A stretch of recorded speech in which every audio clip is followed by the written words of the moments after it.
आज के वीडियो में हम जानने वाले हैं ऐसे फीचर्स के बारे में जो कि 2026 में आपकी गाड़ी में होने ही चाहिए। वो फीचर्स अगर आपकी गाड़ी में नहीं हो तो आपकी गाड़ी कोई काम की है नहीं यार। मतलब मैं 7 ऐसे यूजफुल फीचर्स के बारे में बताऊंगा जो कि चाहिए ही चाहिए कौन से भी गाड़ी में, चाहे वो उस गाड़ी का टॉप मॉडल हो या फिर बेस मॉडल हो तो भी, क्योंकि वो फीचर्स इंडियन रोड के हिसाब से या फिर इंडिया में जो महान ड्राइविंग होती है उसके हिसाब से सच में बहुत ज्यादा यूजफुल है। और आज भी कुछ कुछ कार कंपनियां है वो फीचर देते नहीं है उनके बेस मॉडल में या फिर टॉप मॉडल में भी। उन्हीं सारे फीचर्स के बारे में आज हम जानेंगे, तो बिना देरी करते हुए इस वीडियो को स्टार्ट करते हैं। और हाँ, इससे पहले मैंने एक यूजलेस फीचर्स का भी वीडियो बनाया है। वो फीचर्स ऐसे फीचर्स है कि जो कंपनियां गाड़ी में देती है बट एंड यूजर है वो उसको एक आध महीना ही यूज करता है, फिर उसके बाद वो फीचर कोई काम का नहीं होता। तो उस पर भी वीडियो मैंने बनाई है, वो भी आप जाके जरूर देखना इस वीडियो के बाद। तो फिलहाल इस वीडियो को स्टार्ट करते हैं। तो सबसे पहले अपना पहला एक सबसे ज्यादा यूजफुल फीचर है जो कि हर एक गाड़ी के बेस मॉडल से तो चाहिए ही चाहिए, और वो कुछ कंपनियां उनके बेस मॉडल से दे भी रही है, और वो फीचर है ऑल 4 पावर विंडोज। देखो, हमें ब्रेजा वगैरह के या फिर सियारा के बेस मॉडल में ऑल 4 पावर विंडोज मिलते हैं, बट कुछ गाड़ियां ऐसे जैसे कि हैचबैक वगैरह हो गए, हैचबैक में भी दो यार, इसके असेंबली वगैरह लगभग लगभग 30-40,000 में आपको ये लगा कि कंपनी से ही मिल जाएगा, और कंपनी का काम भी जेन्युइन होता है। तो कंपनी ने ये सोचना चाहिए ऑल 4 पावर विंडोज आजकल बहुत ज्यादा नेसेसरी है। देखो, नॉर्मल जो विंडोज होते हैं ना रोल वाले, वो टाइम टू टाइम बजने लगते हैं गाड़ी में, और वो उतने भी कुछ अच्छे दिखते नहीं है गाड़ी में, और वो ओल्ड स्कूल हो गए यार। कौन ही हाथ से उसको नीचे करेगा ऊपर करेगा। उससे अच्छा पावर विंडो का बटन दे देते, ज्यादा खर्चा भी नहीं आएगा कंपनी को, और वो अच्छे भी रहेंगे। तो फिर ये फीचर एक सबसे ज्यादा यूजफुल लगता है मुझे ऑल 4 पावर विंडोज का, और ये हर गाड़ी के बेस वेरिएंट से ही देना चाहिए, क्योंकि फिर ये देने के बाद बेस वेरिएंट थोड़ा वैल्यू फॉर मनी भी लगेगा, और लोगों को कम पैसों में थोड़े अच्छे खासे फीचर्स मिलना स्टार्ट हो जाएंगे। कुछ लोग कहेंगे कि फिर ऊपर के वेरिएंट्स कौन खरीदेगा, तो ऊपर के वेरिएंट्स कंपनियों ने डिजाइन ही ऐसे करने चाहिए कि कस्टमर्स उन देखकर भी अट्रैक्ट हो। तो ये है यार, एक आध फीचर कम कर दो, बट कम करने के बाद नेक्स्टली सेकंड फीचर है वेंटिलेटेड सीट्स। वेंटिलेटेड सीट्स चलो बेस मॉडल में नहीं देती कंपनियां, बट जो टॉप वेरिएंट है आजकल कुछ कुछ गाड़ियों के टॉप वेरिएंट में भी नहीं मिलता। सबसे बड़ा एग्जांपल है फॉर्च्यूनर लेजेंडर अपने पास। उस गाड़ी का एक है कि उसमें जो हाइब्रिड का सिस्टम ऐड किया गया है नियो ड्राइव का, उसी के कारण वो बैटरी वगैरह उसके कारण वो सीट के नीचे है, वेंटिलेटेड सीट देते नहीं है।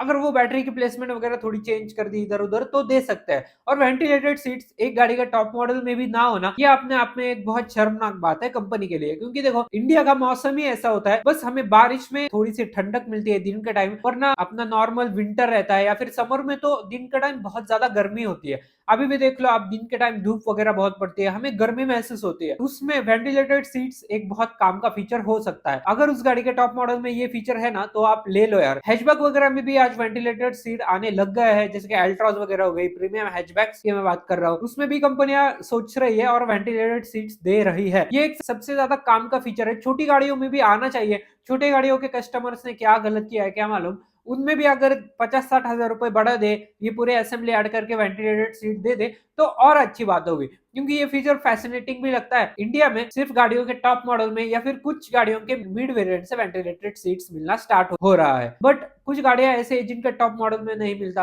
तो टॉप मॉडल में तो कंपनियों ने देना चाहिए यार ये फीचर, और कुछ कंपनियां टॉप मॉडल में हीटेड सीट का भी फीचर देती है, तो ये भी एक अच्छी बात है। बट अगर मैं बताऊं तो इंडियन क्लाइमेट कंडीशंस के हिसाब से वेंटिलेटेड सीट सच में एक बहुत ज्यादा काम का फीचर माना जा सकता है। आपकी क्या राय है इस बारे में, ये मुझे कमेंट में जरूर बताना। नेक्स्टली थर्ड फीचर है day and night manual adjustable IRVM। ये एक बहुत ज्यादा यूजफुल फीचर है। जब रात के समय मैं मेरी गाड़ी चलाता हूँ ना, मेरे पास वैगनर बेस मॉडल है, उसमें manual adjustable day and night IRVM नहीं आता, वो नॉर्मल एक कांच दी गई है बस। ये फीचर बहुत ज्यादा काम का फीचर है, ये गाड़ियों के बेस वेरिएंट से ही देना चाहिए कंपनी ने। क्या ही फर्क पड़ता है यार, क्या कॉस्टिंग आएगी, 1000-1200 रुपए ज्यादा लगेंगे बस, पर ये हमें बेस मॉडल से मिलेगा। उसके साथ साथ रात के समय ये हमारे आंखों को बहुत प्रोटेक्शन देगा। पिछले वाली गाड़ी की लाइट है ना, वो हमारे आंखों में चमकेगी नहीं, तो ये इसका सबसे बड़ा काम है यार। और ये फीचर तो बेस मॉडल में चाहिए, आप चाहे तो टॉप मॉडल में एडजस्टेबल अपना इलेक्ट्रिक दे दो, बट बेस वेरिएंट से ये फीचर बहुत काम का है। क्योंकि देखो इंडिया में बहुत ज्यादा लोग इलीगल मॉडिफिकेशंस करवाते हैं लाइट्स में,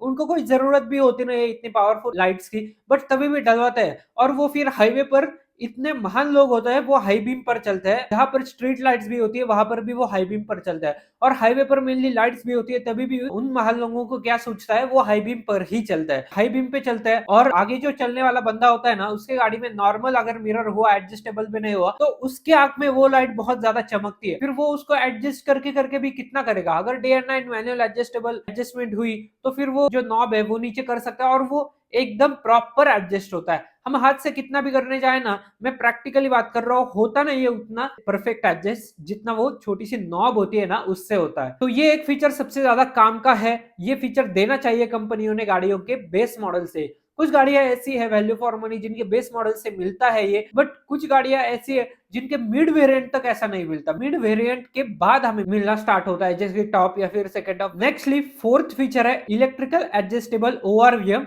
या फिर वो अंदर वाला नॉब। आजकल कुछ गाड़ियों के बेस वेरिएंट से, जैसे ऑल्टो वैगनार वगैरह हो गए, उनके बेस वेरिएंट में ना हमें देखो हाथ पूरा बाहर निकालना पड़ता है जो ओआरवीएम है वो एडजस्ट करने के लिए। क्या मालूम ये कंपनी ने क्यों दिया है। चलो बेस मॉडल है तो अंदर एक नॉब तो देते थे एडजस्ट करने के लिए, वो भी नहीं दिया। एक नॉर्मल सा आईआरवीएम कहीं से उठाया है उन्होंने कॉस्ट बचाने के लिए, उस पर एक कांच चिपका दिया, वो गोल गोल सा, और लगा दिया, बस ये है। उसको एडजस्ट करना हो तो पूरा हाथ बाहर निकालना पड़ता है। ड्राइवर साइड का तो चलो एक टाइम पर हो जाता है, बट पैसेंजर साइड का, फिर अगर उधर कोई बैठा नहीं होगा, हमने सीट बेल्ट पहनी होगी, तो उस साइड हमें सीट बेल्ट निकाल के फिर अंदर से फिर वो कांच खोलो, फिर वो एडजस्ट करो। और कभी कभी बारिश आती है तो हमारा पूरा हाथ गीला होता है यार वो एडजस्ट करने के टाइम। तो ये कंपनियों ने सोचना चाहिए थोड़ा, कितनी ही कॉस्ट आती है, और कॉस्ट आती है तो आप कस्टमर से लो ना यार, क्यों इसमें इतना ये लोग कॉस्ट कटिंग करते हैं, क्या मालूम। चलो इलेक्ट्रिकली एडजस्टेबल देना नहीं है आपको, मिड वेरिएंट या फिर टॉप वेरिएंट में ही देना है, तो एक नॉब तो दे दो अंदर, वो असेंबली वैसी की वैसी दो पूरी, एक 10-20 हजार बढ़ा दो उस गाड़ी में, अंदर एक नॉब दे दो,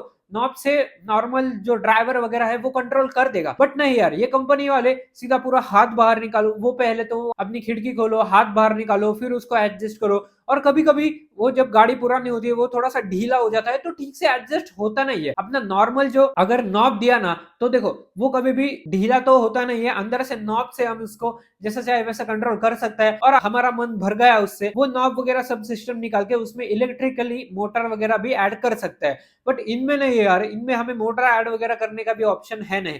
ये थोड़े सस्ते आते हैं तो सस्ताई के चक्कर में कंपनियां फिर ऐसा करती है। नेक्स्टली अभी फिफ्थ फीचर है फ्रंट आर्मरेस्ट। आर्मरेस्ट एक बहुत ज्यादा यूजफुल फीचर है। देखो बेस वेरिएंट से भी नहीं, बट मिड वेरिएंट से तो देना स्टार्ट कर दो यार। इंडिया में कुछ गाड़ियां ऐसी है जिनके बेस वेरिएंट से ये आर्मरेस्ट मिलता है, जैसे कि सेल्टॉस वगैरह या फिर क्रेटा। बट कुछ गाड़ियां ऐसी है जिनके मिड वेरिएंट से भी नहीं मिलता, वो हमें सीधा टॉप जो वेरिएंट है ना उसमें मिलता है। आर्म रेस्ट एक बहुत ज्यादा यूजफुल फीचर हो सकता है अगर आपके हाईवे पर ड्राइविंग बहुत ज्यादा है। आप एक हाथ से नॉर्मल स्टीयरिंग पकड़ो हाईवे पर और दूसरा हाथ अपना आर्म रेस्ट पे रखो, ये बहुत अच्छी बात है। कुछ लोग वो हाथ गियर पर रेस्ट करते हैं, तो गियर पर हमें बिल्कुल भी रेस्ट नहीं करना। अगर आर्म रेस्ट हो तो आर्म रेस्ट पर करो, या फिर नॉर्मल अपना हाथ साइड में रख दो बस अपने थाइस पर। आर्म रेस्ट में स्टोरेज स्पेस भी मिलती है, तो आपके गाड़ी में जो खुला खुला सामान होता है ना, वो हम सीधा आर्म रेस्ट में रख सकते हैं। तो ये भी एक मुझे बहुत काम का फीचर लगता है आर्म रेस्ट वाला। ये कंपनियां कुछ गाड़ियों के टॉप मॉडल में भी नहीं देती है, देना चाहिए हर एक कंपनी ने। मैं तो कहता हूँ मिड वेरिएंट से ही देना चाहिए, या फिर कंपनी ने बेस मॉडल के लिए एसेसरीज भी अवेलेबल करनी चाहिए। कुछ कंपनियों में है अवेलेबल, बट मेजोरिटी में हमें बाहर से लगाना पड़ता है। नेक्स्ट फीचर है जो कि हर एक गाड़ी के बेस वेरिएंट में होना ही होना चाहिए, और वो बहुत ज्यादा प्रैक्टिकल फीचर है, वो है स्टीयरिंग एडजस्टमेंट। स्टीयरिंग एडजस्टमेंट चलो टेलीस्कोपिक नहीं दे रही कंपनियां, कोई बात नहीं, टिल्ट वाला तो दे दो। टेलीस्कोपिक गाड़ियों के टॉप वेरिएंट में आता है, कुछ गाड़ियों के टॉप वेरिएंट में भी नहीं आता, बट अपना जो टिल्ट एडजस्टमेंट है ना, वो बहुत ज्यादा काम का फीचर लगता है। देखो अभी उस दिन मैं मेरा एग्जांपल लेता हूँ, मैंने वैगनर का VXI वेरिएंट चलाया, उसमें टिल्ट एडजस्टमेंट वाला है स्टीयरिंग, तो मुझे इतनी सहूलियत हुई ना। देखो एक तो मैं सीट थोड़ी सी रिक्लाइन होके चलाता हूँ, और बहुत ज्यादा पीछे, मतलब मैक्स जो पोजीशन होती है ना गाड़ी की पीछे लेने की, वहां पर रख के मैं चलाता हूँ, क्योंकि मुझे पैर थोड़ा सा फैलाने की आदत है गाड़ी में एक्सीलेटर और ब्रेकिंग करने के टाइम, तो वो मैं करता हूँ। और सीट थोड़ी सी मेरी रिक्लाइन होती है, तो उसी के कारण क्या होता है, मेरा स्टीयरिंग ऐसा ऊपर उठा हुआ दिखता है मुझे। बट अगर स्टीयरिंग टिल्ट एडजस्टमेंट हो ना, तो वो जो ऊपर उठा हुआ स्टीयरिंग है ना, वो मैं नीचे ले सकता हूँ। वैसा ही सेम मैंने वैगनर का VXI वेरिएंट है ना उसमें किया, उसमें एडजस्टमेंट है, तो मैंने सीट मेरे हाइट के हिसाब से एडजस्ट की, और वो जो स्टीयरिंग है ना वो नीचे किया, तो एकदम प्रॉपर वे में वो एडजस्ट हुआ। तो ये एक बहुत ज्यादा काम का फीचर लगा मुझे। नेक्स्टली लास्ट फीचर है जो हर किसी गाड़ी के टॉप मॉडल में होना ही होना चाहिए, जो कि है wireless Android auto and Apple CarPlay. Fortuner देखो, फॉर्च्यूनर में अभी भी wireless Android auto Apple CarPlay नहीं आता, वो फिर हमें पोर्ट्रॉनिक्स वगैरह का बाद में डिवाइस खरीदना पड़ता है और वो इसमें इंसर्ट करना पड़ता है और उसके फिर यूज से हमें वो Apple CarPlay Android auto use करना पड़ता है। तो ये भी एक बहुत ज्यादा काम का फीचर है। अगर मैं बताऊं ना, एप्पल कारप्ले आज के जमाने में एक बहुत ज्यादा नेसेसरी फीचर हो गया है। अगर एप्पल कारप्ले गाड़ी में हो नहीं ना, या फिर एंड्रॉइड ऑटो हो नहीं, तो हमें मेनली मैप्स देखने में बहुत ज्यादा परेशानी हो सकती है। तो उसी कारण एप्पल कारप्ले और एंड्रॉइड ऑटो चाहिए ही हमारे गाड़ी में। और अगर वो वायरलेस हुआ ना तो और अच्छी बात होगी, हमें कॉर्ड वगैरह लगाने की कोई जरूरत नहीं, नॉर्मल अपना मोबाइल चार्ज करते रहो और फिर ये वायरलेसली कनेक्ट करो। तो यही थे कुछ 8 यूजफुल फीचर्स जो कि 2026 में आपके कार में चाहिए ही चाहिए। बाकी आपको ये वीडियो कैसा लगा मुझे कमेंट में जरूर बताना। चैनल पे नए हो तो चैनल को सब्सक्राइब जरूर करना, बेल आइकन जरूर दबाना। मिलता हूं आपको ऐसे किसी नेक्स्ट वीडियो में, तब तक के लिए देखते रहिए यू एंड कार्स।